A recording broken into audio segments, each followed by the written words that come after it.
안녕하세요. 당신과 함께 깊이 파고드는 시간, 오늘 심층 분석에 오신 것을 환영합니다. 오늘 저희가 살펴볼 자료는요, 한 청취자께서 보내주신 아주 흥미로운 글입니다. 고대 이스라엘의 한 전투 기록에 대한 건데 여기에 리더십과 공동체를 지키는 비밀이 숨어 있다는 내용이에요. 핵심 질문은 이겁니다. 한 조직이, 기업이든 국가든 아니면 작은 가족이든요, 가장 중요했던 승리의 경험, 그 교훈을 어떻게 잊지 않고 다음 세대까지 이어갈 수 있을까? 오늘 자료는 그 청사진이 약 3,000년 전 광야에서 벌어진 한 전투 이야기 속에 담겨 있다고 말하고 있습니다. 네, 맞습니다. 오늘 분석은 그냥 옛날 이야기를 훑어보는 게 아니에요. 당시 지도자였던 모세에게 하나님이 내린 세 가지 명령이 있거든요. 바로 기록하고, 기념하고, 교육하라. 이 지침이 어떻게 흩어져 있던 유목민족을 아주 강력한 정체성을 가진 공동체로 만들었는지 그 작동 원리를 들여다보는 시간이 될 겁니다. 어쩌면 오늘날 우리가 속한 조직이나 가정에서도 바로 적용해 볼 만한 그런 통찰을 얻게 될지도 모릅니다. 좋습니다. 단순한 승리의 기록 그 이상이군요. 한 공동체의 기억과 미래를 만들어가는 이 세 가지 명령의 속뜻을 함께 파헤쳐 보겠습니다. 자, 그럼 먼저 이 모든 일의 배경이 된 사건부터 자세히 들여다볼까요? 이스라엘 민족이 이집트를 나와서 시내산으로 가는 길이었어요. 르비딤이라는 광야에서 벌어진 일입니다. 자료를 보면 이게 그들이 하나의 민족으로서 치른 첫 번째 전쟁이었죠. 네, 그리고 여기서 주목할 점은 상대였던 아말렉 족속의 공격 방식입니다. 이게 보통의 영토 분쟁하고는 성격이 좀 달랐어요. 자료에 따르면 그들은 이스라엘의 주력 부대를 공격한 게 아니고요. 긴 행렬의 맨 뒤에서 지치고 병들어서 겨우 따라오던 가장 약한 사람들을 기습적으로 공격했습니다. 아, 정말 비겁한 방식이네요.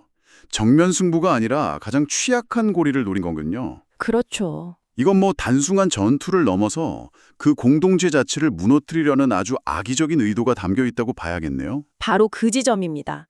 그랬기 때문에 나중에 나오는 하나님의 반응과 명령이 그토록 단호하고 강렬했던 거죠. 이 배경을 이해하는 게 오늘 이야기의 첫 단추라고 할 수 있습니다. 공동체의 가장 약한 곳을 공격해서 전체를 무너뜨리려는 시도에 맞서서 하나님은 공동체를 가장 강하게 만드는 방법을 알려주신 셈이니까요. 자, 그래서 전투에서 이긴 직후에 내려진 첫 번째 명령이 바로 이것을 책에 기록하여입니다. 이게 참 흥미로워요. 당시엔 대부분의 지식이 입에서 입으로 전해지는 구전 문화가 중심이었을 텐데 말이죠. 맞아요. 그런데 가장 먼저 쓰라고 명령하신단 말이에요. 마치 요즘 위기관리팀이 사건 보고서부터 작성하는 것처럼요. 왜 하필 기록이 그렇게 중요했을까요? 인간의 기억이 얼마나 불완전한지를 생각해보면 그 이유가 명확해집니다. 시간이 지나면 승리의 감격은 희미해지고요. 고통스러웠던 과정은 미화되거나 왜곡되기 마련이거든요. 아, 맞아요. 나중엔 그때 그렇게 힘들진 않았어. 이렇게 되기도 하죠. 심지어 누가 이겼는지조차 가물가물해질 수 있죠. 하지만 글로 남겨진 기록은 감정이나 해석이 끼어들 여지가 적습니다. 세월이 흘러도 변치 않는 객관적인 사실, 그러니까 팩트를 딱 박제해두는 가장 확실한 방법이었던 거죠. 아하, 그러니까 훗날에 누가 와서 딴소리를 못하게 그때 우리가 정말 힘들었지만 이렇게 싸워서 이렇게 이겼다라는 사실 자체를 누구도 부인할 수 없는 증거로 남겨라 이런 뜻이군요. 그렇습니다. 그리고 여기엔 더 깊은 의도가 숨어 있어요. 이 명령은 이스라엘 공동체의 정체성을 떠도는 이야기가 아니라 기록된 말씀 위에 세우는 첫걸음이었습니다. 자료에 나온 다른 사례들을 연결해보면 이 그림이 더 선명해지는데요. 얼마 후에 시내산에서 율법을 받을 때도 그 언약 내용을 책에 기록하고요. 또 40년간의 광야 여정 전체를 하나하나 다 기록으로 남깁니다. 이 기록이라는 행위를 통해서 공동체의 기억과 정체성을 단단하게 묶어두려는 어떤 일관된 흐름이 보이는 거죠. 아하, 말 그대로 책의 민족이 되는 그 시작점이라고 볼 수도 있겠네요. 정체성을 그냥 공중에 뜬 구름처럼 두는 게 아니라 텍스트라는 닻에 단단히 묶어두는 작업이었군요. 알겠습니다. 그럼 사실을 기록하는 것만으로는 충분하지 않았던 걸까요?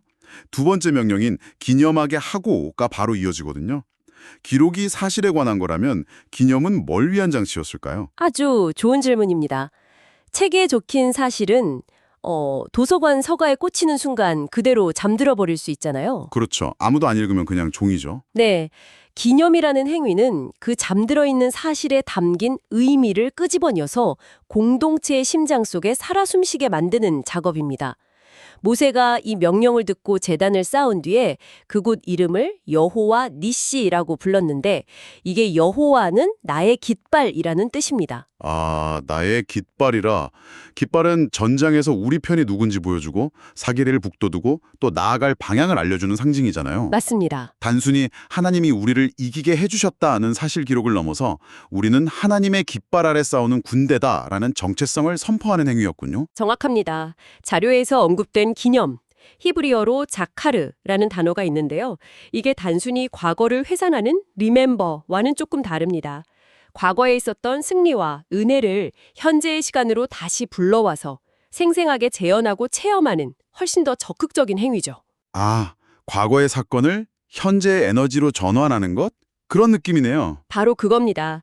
이 여호와 니시 제단은 앞으로 이스라엘이 또 다른 위기를 만났을 때 그곳을 보거나 그 이름을 떠올리면서 아, 그때 하나님이 우리의 깃발이 되어주셨지. 이번에도 마찬가지일 거야 하면서 용기를 얻게 하는 일종의 영적 배터리 충전소 역할을 한 셈입니다. 듣고 보니 자료에 나온 다른 예시들도 다 같은 맥락이네요.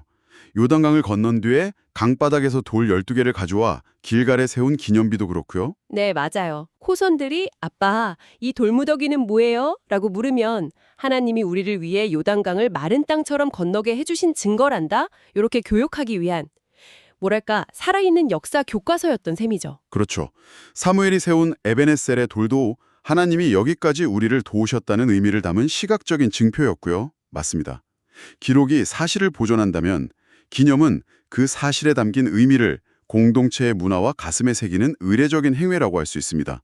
현대사회의 현충일이나 기념비를 생각해보면 쉽죠. 아, 그러네요. 우리가 그날을 통해서 과거의 희생을 단지 기억하는 걸 넘어서 그 의미를 현재 우리 정체성의 일부로 받아들이잖아요. 같은 원리입니다. 정말 체계적이네요. 사실을 기록하고 의미를 기념하고. 그런데 세 번째 명령은 앞선 두 가지와는 결이 좀 다릅니다. 굉장히 개인적이고 구체적이에요. 여호수아의 귀에 외워들리라.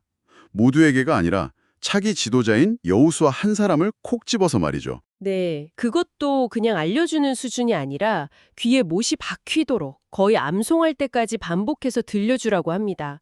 이건 좀 의외인데요. 이 중요한 교훈을 왜 모든 백성에게 공유하지 않고 여호수아 한 사람에게만 집중하라고 했을까요? 너무 위험 부담이 큰 거 아닌가요? 바로 그 점이 이 세 번째 명령의 핵심을 찌르는 질문입니다. 이건 차세대 리더를 위한 1:1 맞춤형 코칭 혹은 뭐랄까 영적 과외였다고 볼 수 있습니다. 여기에는 두 가지 중요한 의도가 담겨 있죠. 첫 번째는 교만이라는 리더의 가장 큰 적을 막기 위함입니다. 교만이요? 네, 한번 생각해 보세요. 산 위에서 모세가 기도하는 동안 실제 전징토에서 칼을 들고 피를 흘리면서 싸운 야전사령관은 바로 여호수아였습니다. 아, 그랬죠. 전투가 끝나고 나서 부하들이 장군님 덕분입니다 하고 외칠 때 내가 전략을 잘 짜고 용맹하게 싸워서 이겼지. 이런 생각에 빠지기 너무나 쉬운 상황이죠. 아, 그러네요. 모든 스포트라이트를 받을 수 있는 사람이었군요. 승리의 공을 온전히 자기 자신에게 돌릴 수 있는 가장 유력한 인물. 그렇죠. 바로 그 지점에서 하나님은 쐐기를 박으시는 겁니다. 이 승리의 진짜 원동력은 네 칼이나 전술이 아니라 보이지 않는 곳에서 내려오지 않았던 모세의 손, 즉 기도를 통한 하나님의 개입이었음을 그의 머리가 아닌 뼈에 새겨야만 했던 겁니다. 외워들이라는 건 지식으로 아는 걸 넘어서 본능적인 반응이 될 때까지 영적인 근육 기억으로 만들라는 뜻입니다. 영적 근육 기억이라 좋은 표현이네요. 자전거 타기를 배울 때처럼 처음에는 의식적으로 페달을 밟지만 나중에는 무의식적으로 균형을 잡는 것처럼요. 리더십의 위기 상황에서 본능적으로 하나님을 의지하게 만드는 그런 훈련이었군요. 맞습니다. 저는 이걸 개인적으로 작은 승리 노트와 비슷하다고 생각해요. 살다 보면 힘든 날이 있잖아요. 네, 있죠. 그럴 때 과거에 내가 해결했던 문제, 기도에서 응답받았던 일, 사소하지만 기뻤던 순간들을 적어놓은 노트를 보면 아, 나도 이런 걸 해냈었지. 그때도 신이 도우셨지 하면서 다시 힘을 얻게 되거든요. 여호수아에게 이 르비딤 전투의 경험을 계속 들려준 것은 그의 리더십 인생 전체에 걸쳐서 계속 꺼내볼 수 있는 첫 번째 성공 노트를 만들어준 것과 같습니다. 그 교육의 효과가 훗날 여호수아의 삶에서 실제로 어떻게 나타났는지 자료에 잘 나와 있더라고요. 가나안 정복 전쟁의 첫 관문이었던 여리고성 전투에서 상식적으로는 성을 공격해야 하는데 그는 말도 안 되는 성주의 돌기라는 방법에 순종해서 승리하죠. 네. 반면에 작은 아이성 전투에서는 이 교훈을 잠시 잊고 기도 없이 자신들의 힘만 믿었다가 처참하게 패배하고요. 그렇죠. 그 실패를 통해 르비딤에서의 개인 교습이 얼마나 중요했는지를 다시 한번 깨닫게 된 셈이네요. 그리고 그 훈련의 정점이 바로 기브원 전투에서 터져 나옵니다. 태양아 멈추어라 하고 외쳤던 그 엄청난 기도는 전투의 승패가 인간의 시간이나 능력에 달린 게 아니라 전적으로 하나님의 주권에 있다는 것을 완전히 체화한 리더만이 할 수 있는 선포였죠. 르비딤에서의 그 귀에 외워 들리는 교육이 없었다면 기브원에서의 그 위대한 믿음도 없었을 겁니다. 듣다 보니 문득 한 가지 사실이 머리를 스치는데요. 자료에서도 지적했듯이 이 아말렉 전투는 이스라엘 백성이 시내산에서 십계명과 율법을 받기 전에 일어난 사건입니다. 이 시간적인 순서, 혹시 이것도 의도된 건 아닐까요? 네, 신학적으로 매우 중요한 포인트입니다. 하나님은 이스라엘에게 이것을 하라 저것을 하지 마라와 같은 규칙의 목록을 주시기 전에 먼저 하나님이 어떤 분이신지를 생생하게 체험하게 하셨습니다. 그들을 어떻게 원수의 손에서 보호하시는지, 물 없는 사막에서 물을 주시는지, 그리고 불가능해 보이는 전쟁에서 어떻게 승리하게 하시는지를 먼저 보여주신 거죠. 관계가 규칙보다 먼저라는 거군요. 마치 부모가 자녀에게 집안의 규칙을 가르치기 전에 먼저 나는 너를 사랑하고 어떤 위험에서도 지켜줄 거야 라는 신뢰를 충분히 쌓는 것 같네요. 완벽한 비유입니다. 그런 신뢰가 바탕이 되면 규칙은 억압이 아니라 나를 보호하기 위한 사랑의 울타리로 느껴지게 되니까요. 네, 맞습니다. 법적인 의무 관계로 시작하는 게 아니라 인격적인 신뢰 관계로 시작하시는 하나님의 방식을 보여주는 아주 중요한 대목이죠.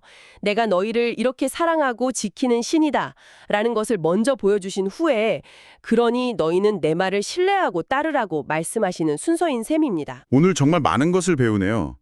정리해보면 광야의 한 전투에서 얻은 소중한 교훈을 잃지 않기 위한 하나님의 영적 훈련법은 세 단계였습니다. 첫째, 왜곡될 수 없는 객관적 사실로 기록하고, 둘째, 그 사실에 담긴 의미를 공동체의 정체성이 되도록 기념하며, 셋째, 그 모든 교훈을 다음 세대 리더의 뼛속까지 외워 들리는 것. 이것이 바로 한 공동체를 시간의 풍파 속에서도 무너지지 않고 강하게 만드는 하나님의 방법이었군요. 네, 그리고 놀라운 것은 이 고대의 원리가 오늘날 우리 삶에도 놀랍도록 정확하게 적용될 수 있다는 점입니다. 자료 마지막 부분에 나온 예시들처럼요. 예를 들어 기독교의 성찬식은 나를 기념하라는 예수님의 명령에 따라서 2000년 전 십자가의 승리를 매 순간 나의 현재로 가져오는 자카르의 영성이 담겨있는 행위입니다. 우리가 예배 시간에 부르는 찬송가나 복음성가도 마찬가지겠네요. 하나님의 위대하심과 그분이 과거에 행하신 놀라운 일들을 계속해서 노래하는 것은 그 사실들을 우리 영혼에 외워드리게 하는 과정이라고 볼 수 있겠어요. 맞습니다. 그리고 이걸 개인적인 차원으로 가져오면 신앙 일기나 감사 일기를 쓰는 것이 이 세 가지 원리를 모두 실천하는 아주 훌륭한 방법이 될 수 있습니다. 내 삶에 있었던 작은 승리들, 기도 응답, 위로의 순간들, 즉 나만의 길갈의 돌과 에베네셀을 꾸준히 기록하는 거죠. 그렇군요. 그렇게 기록된 기억들은 우리가 소위 영적 건망증에 빠져서 모든 것이 절망적으로 보일 때, 또 미래의 위기를 마주했을 때 우리를 지탱해주는 강력한 예방 주사와 같습니다. 기록하고 기념하며 외워드리는 것. 이것이 우리 자신과 우리가 속한 공동체를 강하게 세우는 영적 훈련의 핵심이라는 말이 마음에 깊이 남습니다. 자, 오늘 자료는 강한 공동체를 세우는 하나님의 지혜를 보여주었습니다. 이걸 우리 삶에 비춰보면 어떨까요? 어쩌면 우리는 너무 바쁘게 사느라 기록했어야 할 중요한 승리의 순간을 잊어버리고 있는 것은 아닐까요? 혹은 마땅히 세워야 할 기념비를 마음 한구석에 세우지 않고 그 의미를 퇴색시키고 있거나 다음 세대마 내 곁에 누군가에게 꼭 들려줘야 할 귀한 교훈을 나만 간직한 채 놓치고 있는 것은 아닐지 이번 기회에 한번 돌아보게 됩니다.